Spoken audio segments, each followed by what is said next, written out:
والدین کی قبر کی زیارت سے گناہ معاف ہوتے ہیں، اور جو لوگ والدین کی قبور کی زیارت کرتے ہیں وہ نیک اور صالح ہوتے ہیں۔ حضور تاجدار انبیاء صلی اللہ تعالی علیہ وسلم نے ارشاد فرمایا، من زار قبر ابویہ او احدہما فی کل جمعۃ۔ حضور علیہ الصلوۃ والسلام ارشاد فرماتے ہیں کہ جو شخص اپنے والدین کی قبور کی زیارت کرتا ہے جمعہ کے دن،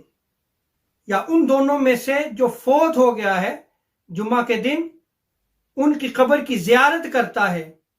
تو حضور تاجدار انبیاء صلی اللہ تعالی وسلم ارشاد فرماتے ہیں غفر لہ وکتب برا۔ حضور ارشاد فرماتے ہیں کہ اس کی بخشش و مغفرت کر دی جاتی ہے اور نیک صالح اور فرما بردار لکھا جائے گا۔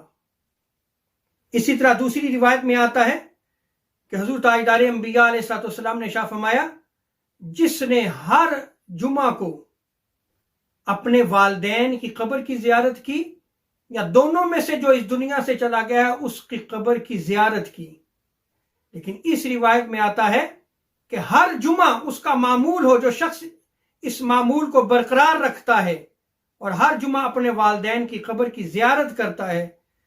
تو حضور تاجدار انبیاء صلی اللہ علیہ وسلم ارشاد فرماتے ہیں اور وہ والدین کی قبر کے پاس جا کے سورہ یاسین کی تلاوت کرتا ہے تو ہر آیت کے بدلے اس کی بخشش و مغفرت کر دی جاتی ہے۔ یہاں آقا علیہ السلام نے ارشاد فرمایا کہ ہر حرف کے بدلے اس کی بخشش و مغفرت کر دی جاتی ہے۔ تو آپ دیکھیں کہ جس شخص کا معمول ہو کہ وہ جمعہ کے دن اپنے والدین کی قبر کی زیارت کرتا ہے یا دونوں میں سے اس دنیا سے جو چلا گیا ہے وہ اس کی قبر کی زیارت کرتا ہے اور وہاں جا کے سورہ یاسین پڑھتا ہے، تو ہر آیت کے بدلے یا ہر حرف کے بدلے اس کی بخشش و مغفرت کر دی جاتی ہے۔ اور اس سے یہ بھی ثابت ہوا کہ جب ہم زیارت قبور کے لیے جائیں تو وہاں پہ سورہ یاسین پڑھنا جو ہے یہ جائز عمل ہے۔ اسی طرح حضرت ابوبکر صدیق رضی اللہ تعالی عنہ اس روایت کو نقل فرماتے ہیں کہ حضور تاجدار انبیاء صلی اللہ تعالی علیہ وسلم نے ارشاد فرمایا